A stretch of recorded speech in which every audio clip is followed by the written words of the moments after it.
Nagsimula ang kabanata na ito nang nagising sa abiso tungkol sa Red Locusts na sumasalakay sa tore na gumising kay Eileen mula sa kanyang tulog. At siya'y nagulat nang malaman kung ano ang nangyari. Ang Red Locusts ay mga mananakop mula sa labas ng tore, at noong huling beses na sila'y umatake. Ang kanyang lolo ay halos hindi na magtagumpay sa pagpigil sa kanila at mailigtas ang ika-55 palapag. Sinubukan ni Eileen na makipag-ugnayan sa kanya para humingi ng payo tungkol sa kung ano ang dapat gawin. Ngunit hindi niya siya makontak at siya'y nagpanik sa kung paano haharapin ang sitwasyon ngayon. Sa ika-79 na palapag, nagsimulang magluto si Sejen. Hinati at nilinis niya ang na dinala ng Black Warrior Rabbit kanina. At tinanggal ang lahat ng taba nito. By the way, hindi ba masyadong matanda na ang para maging sariwa? Well, hindi ito problema kay Sejen dahil ang pangunahing gusto niya ngayon ay ang taba ng Pinapaliwanag niya ang taba sa isang makapal na kawali at pagkatapos ay inilalagay ang karne ng dito. Ang masarap na aroma ng taba na nagiging golden ang mga piraso ng karne at natutunaw ay nagpapabaliw sa kanya. Pati si Theo ay hindi mapigil ang maglaway sa balikat ni Sejen dahil mukhang napakasarap ng piniritong karne. Bigla, dumating ang side rabbit at sinabi kay Sejen na tinadtad niya ang mga kamote at patatas gaya ng kanyang hiniling. Nagpasalamat si Sejen sa kanya at inilagay ang piniritong karne ng sa isang plato. Kinuha niya ang diced na patatas at kamote at sinabi sa lahat na lumayo muna sa kalan. Dahil ang mainit na mantika ay maaaring pumutok at ito'y mapanganib. Gayunpaman, plano na ni Theo na tikman ang piniritong karne ng At pati ang Black Warrior Rabbit ay curious na makita kung ano ang niluluto ni Sejen. Sinabi ni Sejen sa kanya na gagawa siya ng mas masarap pa sa honey potatoes. At ang Black Rabbit ay nagulat dahil hindi niya akalain na may mas masarap pa sa honey potatoes. Well, tinanong ni Sejen kung narinig na ba nila ang candied sweet potatoes dahil iyon ang kanyang ihahanda. Inihulog niya ang diced na piraso ng kamote sa taba ng para iprito ito. Masaya siya na nakakuha siya ng maraming mantika mula sa Pagkatapos iprito ang karne nito dahil magiging super useful ito. Una, pinirito ni Sejen ang mga kamote. Hanggang maging brown at crispy ang labas nito at pagkatapos ay binuhusan ng honey sa direkta sa kawali. Hinalo niya ito at hinayaan na magpakulo ang honey sa ibabaw ng mga cube ng kamote at ang resulta ay mga juicy at appetizing na candied sweet potatoes. Ewan ko sa'yo pero literal akong naglalaway. Lumabas na ang candied sweet potatoes ay isang recipe na maaaring merehistro sa cookbook ni Sejen. Ipinapakita ng system window na ito ay nerehistro at nakamit ni Sejen ang accomplishment ng paglikha ng kanyang pangalawang dish.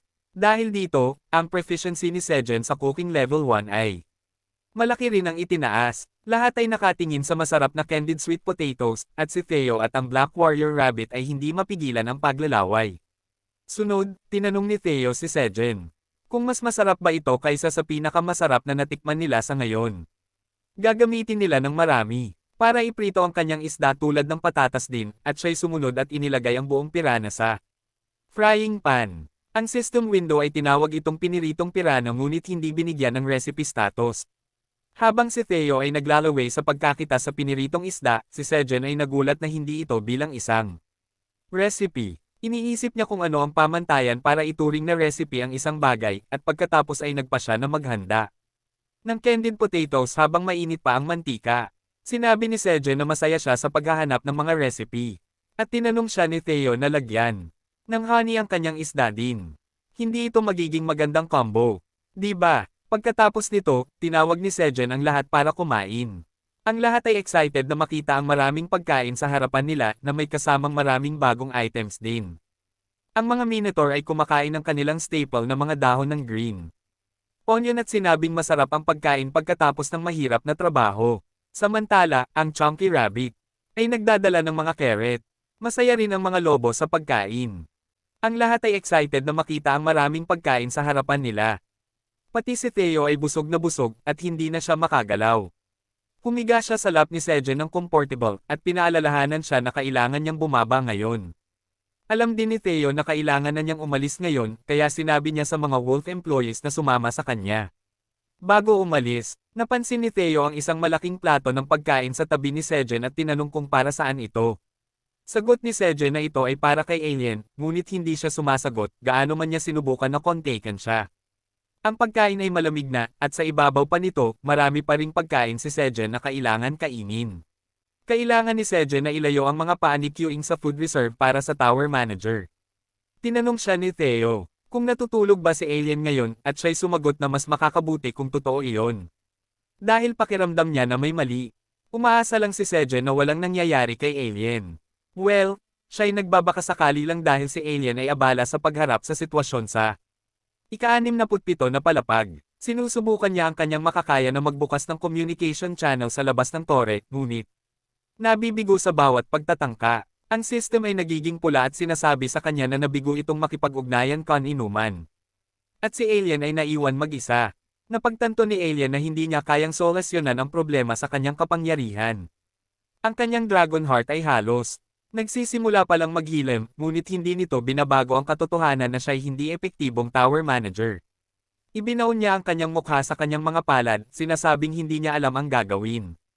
Ang mga system windows sa harapan niya ay nagpapalakas pa ng pakiramdam ng kawalan ng pag-asa, at may isa pang system window na patuloy na nagbibigay alam sa kanya tungkol sa pinsalang natamo ng ika-67 palapag. Samantala, sa Merchant Passageway Central Management Headquarters, isang emergency meeting ang ipinatawag. Iba't ibang species na naninirahan sa tore ang nagtipon-tipon. Kasama sa kanila ang leader ng Wandering Merchant Association, si Mason ng Fox Tribe. Nariyan din ang leader ng Free Mercenary Association, si Hannibal ng Tiger Tribe.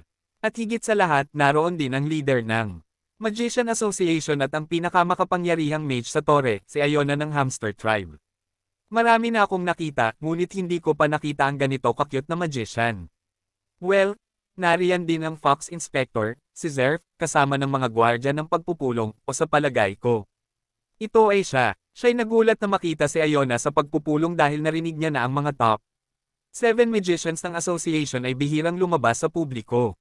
Ngunit may isa pang kakaibang bagay dito. Ang mga pinuno ng tatlong pangunahing organisasyon sa tore ay nagtipon sa isang lugar, at iniisip ni Zerf kung ano ang nangyayari.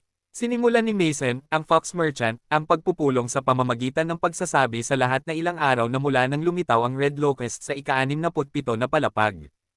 Ayon sa mga Wandering Merchants, na nasa ilalim ng kanyang kontrol, nakakuha siya ng impormasyon na humigit kumulang.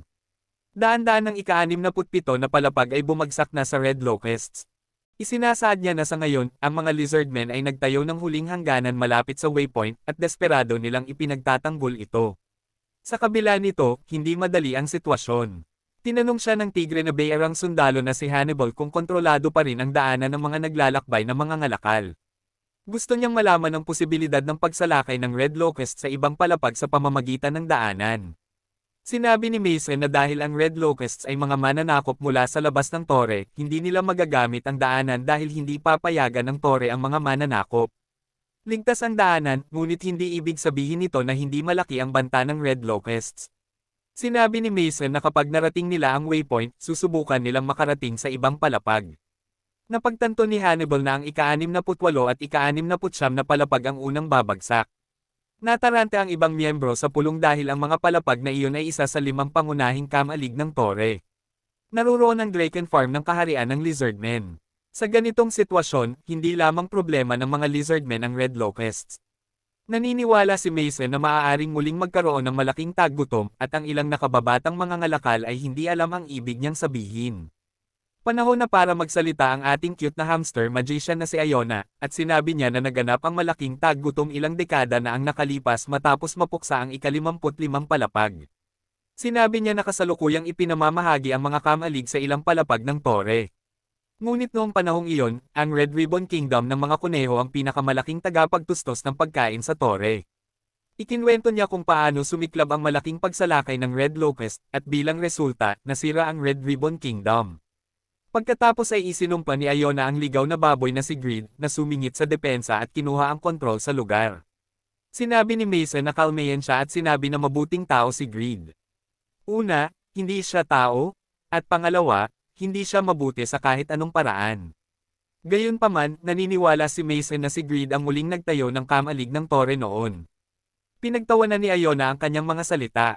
Tinanong niya ang Fox kung paano niya matatawag na mabuting tao ang sakam na ligaw na baboy kapag pinagsasamantalahan niya ang tribo ng mga kuneho at isinasara ang lahat ng linya ng pamamahagi ng pagkain sa natitirang bahagi ng tore. Nagalit si Hannibal nang marinig ito at sinabihan si Iona na nagdadalang isip siya. Ngunit hindi masyadong malayo ang Fox, at sinubukan ni Mason na pakalmayan siya. Biglang may nagsabi tungkol sa itim na dragon at tinanong kung ang dakilang itim na dragon na dapat magprotekta sa kanila ay kikilos. Iniisip ng lahat na hindi nila kailangang mag-alala dahil darating ang itim na dragon para iligtas sila. Napabuntong hininga si Iona sa kanilang kamangmangan. Tumalon siya mula sa kanyang upuan at lumapag sa mesa, sinasabihan ang lahat na 200 taon na ang nakalilipas at ilang libong taon na ang nakalipas, sinakop ng Red Locusts ang tore. Noong panahong iyon, pinrotektahan ng dakilang itim na dragon ang tore, at mabilis na napuksa ang Red Locusts.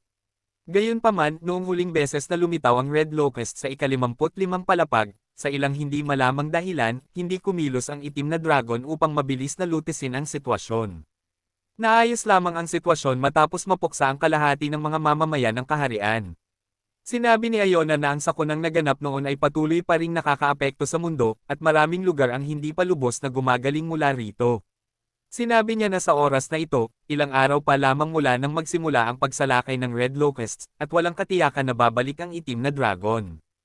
Ipinahayag niya na dapat nilang pigilan ang Red Locust sa lahat ng kanilang lakas. Hanggang sa dumating ang itim na dragon, kung hindi, babagsak ang kaayusan ng tore. Ipinahayag ni Iona na sa ilalim ng kanyang pamumuno, magpapadala ang Magic Tower ng 200 War Mages upang harapin ang sitwasyon. Tinanong niya ang ibang mga pinuno ng tore kung ano ang gagawin nila. Kung naruroon ako, agad akong magboboluntaryo na lumaban sa ilalim ng kanyang pamumuno. Samantala, sina Theo at ang Silver Wolves ay nasa kanilang nayon sa ika-75 palapag. Habang nakikipagkita si Elke sa kanyang pamilya, nagpapahinga lang si Theo sa isang bungkos ng dayami. Nagrereklamo siya kay Elke na narito siya dahil nagpumilit siyang umuwi saglit, ngunit gabi na. Sinabi ni Theo na wala silang oras, ngunit biglang lumapit sa kanya ang ilang batang lobo. Masigasig nilang tinanong siya kung siya ba ang itim na dragon. Tumayo siya at buong pagmamalaking sinabi na siya ay isang mahalagang tauhan ng itim na dragon, ang middle class, naglalakbay na mga ngalakal na si Theo. Namangha ang mga batang lobo sa narinig, at sa kumikislap na mga mata, tinawag nilang si Theo ang mahalagang tauhan ng dakilang itim na dragon. Natutuwa siya sa narinig at hiniling sa kanila na ulitin ito, at nang gawin ito ng mga bata, masaya niyang binigyan sila ng isda bilang gantimpala. Nagiging cool na tito talaga siya saan man siya magpunta. Naging masaya ang mga bata sa natanggap, at tumawa si Theo habang patuloy na naghalongkat sa kanyang balutan. Bigla niyang nahawakan ng isang bagay na hindi niya maalalang inilagay niya at natagpuan na ito ay ang sweet potato sun pumpkin. Natarante si Theo nang makita ito at nagtataka kung bakit ito narito. Lumapit si Elke sa likuran niya at tinanong siya kung ano ang problema, na ikinagulat ni Theo. Malakas niyang sinabi na walang problema at sinubukang takpan ang mga bagay sa pamamagitan ng pagtawa. Sumampa siya sa ulo ni Elke, na nag-aalangang tinanggap ang kanyang mga salita. Sinabi niya na ngayon ay tatakbo na siya pababa ng tore sa pinakamataas na bilis at hiniling kay Theo na kumapit ng mahigpit. Ang iniisip lang ni Theo ngayon ay kung gaano siya kalaki ang problema. Iniisip niya kung ang sweet potato ba ay hindi sinasadyang naisama sa kanyang bag nang ilalagay niya ang mga dahon ng sibuyas. Gusto niyang agad na sirain ang lahat ng ebidensya at hiniling kay Elke na magmadali sa ika-38 palapag. Iyan lang muna para sa video na ito. Ano sa palagay mo ang mangyayari sa sweet potatoes na nadala ni Theo nang hindi sinasadya? Magkakaroon ba ito ng kaugnayan sa pagsalakay ng Red Locusts? Hintayin natin ang susunod na mga kabanata para malaman. Hanggang sa muli, mag-iwan ng like at ibahagi ang video na ito sa iyong mga kaibigan.